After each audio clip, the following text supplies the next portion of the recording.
Hello everyone, welcome back to my channel Teddy Nature Lover. आज मैं आप लोगों के साथ मिस्टेकनली लव के पार्ट को शेयर करने वाली हूँ, लास्ट पार्ट को।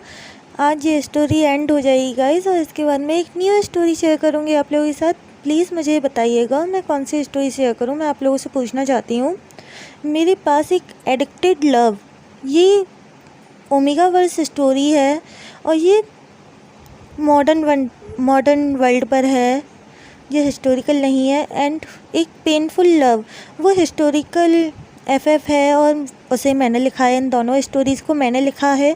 आप लोग कौन सी सुनना पसंद करेंगे प्लीज़ मुझे बताइएगा। एंड दोनों में ही टॉक्सिक लेन वांगजी आपको दिखने वाला है और ये दोनों ही स्टोरीज़ ओमेगा वर्स होने वाली हैं। तो प्लीज़ मुझे कमेंट करके बताइएगा आप कौन सी स्टोरी देखना पसंद करोगे। एंड जो भी कोई मेरे इस चैनल पर न्यू है वो प्लीज़ चैनल को सब्सक्राइब कर लीजिए, वीडियो को लाइक कर दीजिए अगर आपको अच्छी लगती है तो, और शेयर और कमेंट भी किया करो यार गाइस। मुझे ना बहुत ज़्यादा मोटिवेशन मिलता है जब आप लाइक करते हो और कमेंट करते हो। आपकी कमेंट करने से ना अच्छा लगता है, और जो कमेंट नहीं आते ना तो बिल्कुल भी मन नहीं करता वीडियो बनाने का। प्लीज़ कमेंट कर दिया करो। अगर स्टोरी आपको अच्छी लगती है तो प्लीज़, एक छोटा सा कमेंट करने में ना 2 सेकंड लगते हैं, प्लीज़ कर दिया करो गाइस। लास्ट पार्ट में हमने देखा था लैंसी चैन एंड जियांग चेंग, उनके एक अल्फा बॉय हुआ था जिसका नाम उन लोगों ने जिंगे ही रखा था।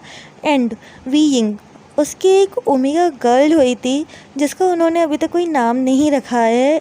आज उसका नामकरण होने वाला है। एंड हमें दिखाया जाता है वांगजी, वी यिंग, ये सब लोग हॉस्पिटल से घर आ चुके थे। नॉर्मल डिलीवरी हुई थी वी यिंग की, कोई ज़्यादा मतलब होता है ना किसी किसी को प्रॉब्लम होती है, तो वीइंग को ऐसी कोई प्रॉब्लम नहीं हुई थी, उसकी डिलीवरी ना आराम से हो गई थी। इस वजह से डॉक्टर ने उनको छुट्टी दे दी थी हॉस्पिटल से, और वो ना वांगजी के साथ घर आ जाता है वीइंग। अब नामकरण की बारी थी, तभी आयुएन कहता है कि वहाँ पर ना सब लोग बैठे हुए थे। जियांग फैमिली थी, Jiang Cheng, Lancy Chan and Jin family में से जिन जिशिन और जियान यानली आए हुए थे। एंड बेन फैमिली में से वेंडिंग और वैंकिंग आए हुए थे। ये सब वहाँ पर बैठे हुए थे। तभी आयुएन भाग कर जाता है वीइंग के पास और वो कहता है, मम्मा मैं रखूँगा अपनी सिस्टर का नाम। लेकिन तभी वहाँ पर सिजवी आ जाता है भाग कर, वो कहता है नहीं मम्मा मैं रखूँगा। और ये दोनों ना आपस में लड़ाई करने लगते हैं कि नहीं मैं रखूँगा अपनी छोटी बहन का नाम, कि मैं रखूँगा।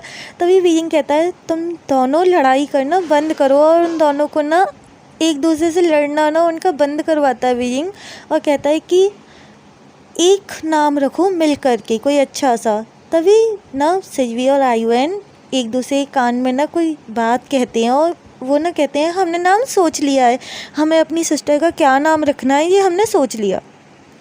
तो वीइंग कहता है ठीक है बताओ तुम दोनों को क्या नाम रखना है अपनी छोटी बहन का, बताओ मुझे। और इस सब चीज़ों को देख कर ना वहाँ पर जितने भी लोग बैठे हुए थे वो सब हंस रहे थे, और जो प्रीस्ट आए हुए थे ना वहाँ पे नामकरण के लिए, वो ना देख रहे थे एकदम शॉक्ड होके ना देख रहे थे क्या हो रहा है, ये बच्चे इतने शरारती हैं, ये इतने ज़्यादा मतलब शरारती कैसे हो सकते हैं।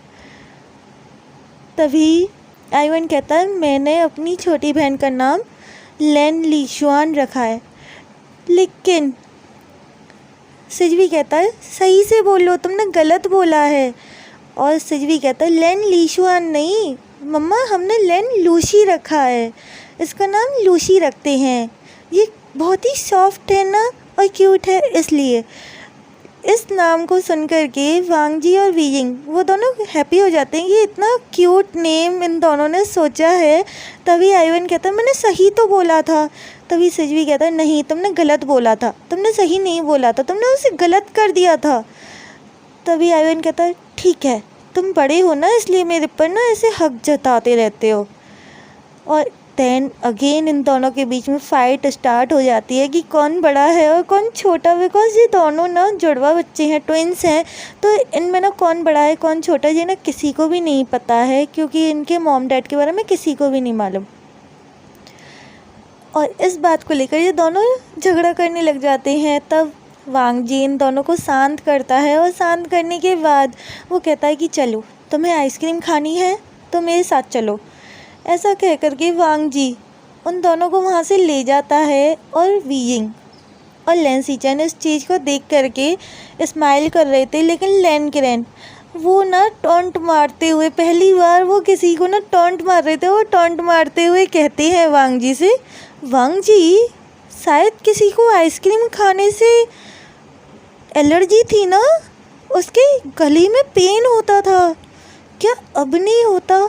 और ऐसे रिश्वत, ये सब तो गलत काम है ना, रिश्वत लेना और रिश्वत देना। वांग जी को इतना ज़्यादा शाई फील हो रहा था इन बातों को सुन के, और एम्बेरसिंग फील हो रहा था कि वो तुरंत वहाँ से ना चला जाता है आईयूएन और सिजवी को लेकर के। और वीइंग, उसको तो ये बात समझ में नहीं आई, बट लेंसी चैन उनको ना ये बात समझ में आ गई थी, और वो ना बहुत ज़्यादा ना हंसने में लगे हुए थे। तभी लैनग्रेन कहते हैं, लेंसी चैन अपने भाई पर इस तरह मत हंसो, वो देखो ना वो कितना चेंज हो गया है, रिश्वत लेना और देना कितना अच्छा लग रहा है उसे अब। तभी वहाँ पे ना सब लोग ना समझ जाते हैं कि क्या बात हो रही है और ये क्या कहना चाहते हैं, और उन सब के फेस पर स्माइल आ जाती है। इसके बाद हमें सीन शिफ्ट होता है यहाँ से, और कुछ ईयर स्किप होने के बाद हमें दिखाया जाता है अब ना पूरे 5 साल हो चुके हैं। लैन लूसी, वीइंग और वांग जी की डॉटर, वो ना पूरे 5 साल की हो चुकी है, और ये चारों के चारों अब बहुत ज़्यादा उद्यम करते हैं, बिकॉज लेंसी चैन और जियांग चैंग, उनका जो सन है वो भी जिंगी, वो भी 5 साल का हो चुका है। एंड आईयूएन और सिजवी वो ना 5 इयर्स ओल्ड थे जिस टाइम पे ये दोनों हुए थे, लैन लूसी पैदा हुई थी तब वो 5 इयर्स के थे, और अब वो 10 इयर्स के हो चुके हैं। लेकिन ये चारों बहुत उद्यमी है, और इन चारों में ना सबसे ज़्यादा शरारत लैन लूसी करती है। वो उसका पूरा फेस ना वांग जी के ऊपर गया है, उसकी आंखें सिर्फ वीइंग के ऊपर गई हैं कहा था डॉक्टर ने, बट अब जब वांग जी और वीइंग उसको देखते हैं ना तो उनको पता चलता है कि हाँ ये ना पूरी की पूरी वीइंग के ऊपर ही गई है, बिकॉज ये आईयूएन और जिंगी इन दोनों को बहुत ज़्यादा परेशान करती है। और बेचारा सिजवी वो तो वैसे ही फंस जाता है, वो कुछ करता भी नहीं है तब भी वो फंस जाता है, उसको ना डांट सुनने को मिल जाती है, बिकॉज वो बड़ा है, इन सब में वो सबसे बड़ा है, तो उसको ना वैसे ही डांट खाने को मिल जाती है। ये चारों के चारों ऊधम कर रहे होते हैं, मॉर्निंग टाइम है, सब लोग ब्रेकफास्ट के लिए आ चुके हैं डाइनिंग टेबल पे, लेकिन ये चारों ऊधम कर रहे हैं, और लैन लूसी वो ना अपना हुक्म चलाती है जिंगी के ऊपर, और जिंगी का कान पकड़ के उसको ना डांट रही होती है कि तुम्हारी वजह से मैं गिर गई, तुमने मुझे गिरा दिया, ऐसे करके। और जिंगी ना रो रहा होता है, उसके रोने की आवाज़ जैसे ही जियांग चैंग और वीइंग सुनते हैं, वो उस साइड ना दौड़ के जाते हैं, और वो देखते हैं कि लैन लूसी ने जिंगी का कान मरोड़ के ना एकदम रेड कर दिया था। और लैन लूसी जैसे ही अपनी मॉम को अपने सामने देखती है, अपनी मम्मा को, वो जिंगी का कान छोड़ देती है, और ना एकदम रोते रोते कहती है, मम्मा इसने मुझे गिरा दिया, देखो मेरे पैर में लग गई। तभी वीइंग कहता है, हाँ उसने तुम्हें जितना रुलाया ना, तुमने उसे उससे 10 गुना ज़्यादा रुला दिया, देखो उसके कान का तुमने क्या हाल किया है। और ऐसा कह के वीइंग लैन लूसी के एयर को ना थोड़े से हल्के से पिंच कर देता है पकड़ के। तभी लैन लूसी कहती है, मम्मा मैं पापा से शिकायत करूँगी, आप भी इनके साथ मिली हुई हो। और वो ऐसा कह के सीधा वांग जी के साइड चली जाती है, और वांग जी गोद में उठा लेता है उसे, और कहता है, कोई बात नहीं बेटा, मैं ना सबको डांट लगाऊंगा जिसने भी आपको रुलाया है, लेकिन अभी ना ब्रेकफास्ट कर लो, आपके दादा आपका इंतज़ार कर रहे हैं ब्रेकफास्ट के लिए। और ऐसा कह के वो लैन लूसी को शांत करू के जैसे तैसे ब्रेकफास्ट के लिए ले जाता है। तभी वीइंग कहता है, सिजवी क्या हुआ था, क्या फिर से लैन लूसी इतनी शैतान कैसे हो सकती है? लेकिन सिजवी बोलता है, मम्मा वो हकीकत में रियल में बहुत शैतान है, देखो ना उसने आईयूएन को भी गिरा दिया। और जैसे ही वीइंग देखता है कि आईयूएन के पैर में चोट लगी थी, लूसी के धक्का मारने की वजह से वो बरेड हो जाता है, और वो कहता है, लूसी तुमने ये क्या किया है, देखो आईयूएन के पैर में तुमने कितनी ज़्यादा चोट लगाई है, देखना उसका पैर पूरा का पूरा सूज गया है। तभी लूसी ना एक पाउटी सा फेस बनाती है और कहती है, मुझे ना गा ने ना गिरा दिया था, मैं गा की वजह से गिर गई थी। तभी वीइंग चिल्लाते हुए कहता है, लूसी तुम बहुत ज़्यादा शरारती होती जा रही हो दिन पे दिन। अपने बाबा की ना इतनी ज़्यादा मतलब तुमने सोच क्या रखा है? हम लोग पागल हैं, हमें दिखाई नहीं देता। तुमने इन दोनों को मारा है, तुम्हें ना पनिशमेंट मिलेगी। तभी वांग जी कहता है वीइंग प्लीज़ मत करो ऐसा, शांति से ब्रेकफास्ट कर लो। तभी ना वीइंग कहता है वांग जी तुम्हारी वजह से ना ये बिगड़ती आ रही है लेंजा, तुम ना इसे बिगाड़ रहे हो और ये ना बड़ी होके ना और ज़्यादा ऊधम करेगी, देखो इसने आयुएन के लगा दी है। तभी वांग जी ना फिर से लूसी का पक्ष लेता है और वो कहता है हम दवाई करवा देंगे आयुएन की, वो ठीक हो जाएगा दवाई लगाने से। और इसके बाद लूसी वांग जी गोद में से उतर के जाती है और वो फर्स्ट एड बॉक्स लेकर आती है थोड़ी देर बाद। और फर्स्ट एड बॉक्स ला करके वो आयुएन को ना दवाई लगाने लगती है। वीइंग इस चीज़ को देख करके बहुत ज़्यादा मतलब उसको ना हैप्पी फील हो रहा था, लेकिन वो कहता है लूसी से कि लूसी आगे से ऐसा नहीं होना चाहिए, वो तुम्हारे भाई हैं दुश्मन नहीं, जो तुम उन्हें इतना मारती हो। तुम्हें पता है ना तुम एक लौती सिस्टर हो, इस वजह से वो ना तुम्हें सहन करते हैं। तभी वांग जी को देखते हुए लूसी एक पाउटी फेस बनाती है और कहती है कि मैं पहले से शरारत नहीं करती हूँ, ये लोग ना मुझे तंग करते हैं तब जाके मैं इनको ऐसे कर देती हूँ।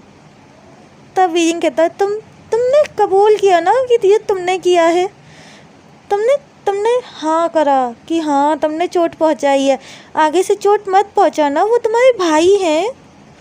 तब लूसी कहती है ओके मम्मा मैं आगे से चोट नहीं पहुंचाऊंगी, लेकिन आप गा से भी ना प्रॉमिस करवाओ कि वो ना मुझे ऐसे तंग नहीं करेंगे जो मैं उन्हें चोट पहुंचाऊं। तभी वीइंग कहता है कि हाँ तुम्हारे गाना तुम्हें परेशान नहीं करेंगे, लेकिन तुम उन्हें ऐसे चोट नहीं पहुंचाओगी। तब ये चारों ना ऐसे प्रॉमिस करते हैं वीइंग को कि हाँ हम लूसी को तंग नहीं करेंगे, लेकिन वो हमें चोट पहुंचाती है, आपको पता है वो कितना मारती है। तभी वीइंग कहता है हाँ बेटा मुझे पता है वो कितना मारती है। इसके बाद ये लोग ब्रेकफास्ट करने के लिए डाइनिंग टेबल पे चले जाते हैं एंड ब्रेकफास्ट करने लगते हैं अपना। तभी जियांग चैंग को जैसे ही जियांग चैंग ने एक बाइट लिया खाने का, वो उसको ना वोमिटिंग सा ना फील हुआ और वो वोमिट करने के लिए ना चला गया वहाँ से। एंड लेन क्रैन वो ना समझ चुके थे कि हाँ इस बार भी। तभी वो ना लैन सिचन से कहते हैं क्या हुआ जियांग चैंग को, क्या उसकी तबीयत ठीक नहीं है? तभी लैन सिचन कहते हैं नहीं अंकल वो उसकी तबीयत तो ठीक है, वो हम फिर से पेरेंट्स बनने वाले हैं। ऐसा कह के ना लैन सिचन एकदम साई फील कर रहे होते हैं, वो अपना फूड ना खाने लग जाते हैं बिना किसी की साइड ध्यान दिए कि कौन कैसे रिएक्शन दे रहा है। वीइंग और वांग जी उनका तो माउथ ओपन रह गया था कि क्या इतनी जल्दी। तभी लैन क्रैन वीइंग और वांग जी की साइड देखते हुए कहते हैं क्या तुम दोनों मुझे फिर से एक चाइल्ड नहीं देने वाले हो? तभी वांग जी कहता है नहीं अंकल हम और बच्चे नहीं करना चाहते हैं, मुझे नहीं लगता कि और बच्चे करना सही होगा, हमारे पास वैसे भी 3 बच्चे हैं ऑलरेडी। तभी अंकल कहते हैं अच्छा ठीक है। एंड इसी के साथ ये हंसते खेलते ना ये स्टोरी यहाँ पे एंड हो जाती है एकदम हैप्पी एंडिंग के साथ। गाइस इसकी स्टोरी एंड हुई थी। आप लोग प्लीज़ मुझे बताइएगा मैं पेनफुल लव या फिर एडिक्टेड लव इसमें से कौन से एफएफ को आप लोगों के साथ शेयर करूँ। ये दोनों ही एफएफ मैंने लिखे हैं अपने इमेजिनेशन पर। एक हिस्टोरिकल है, पेनफुल लव हिस्टोरिकल है एंड एडिक्टेड लव ये मॉडर्न है एफएफ। एंड ये दोनों ही एफएफ ओमेगा वर्स हैं। तो प्लीज़ मुझे बताइए एंड इन दोनों में आपको टॉक्सिक लैंड वांग जी देखने को मिलेगा। तो प्लीज़ मुझे बताइएगा आप लोगों को कौन सा एफएफ पहले चाहिए, पेनफुल लव या एडिक्टेड लव, प्लीज़ मुझे बताइएगा। And tata bye bye, take care. Hello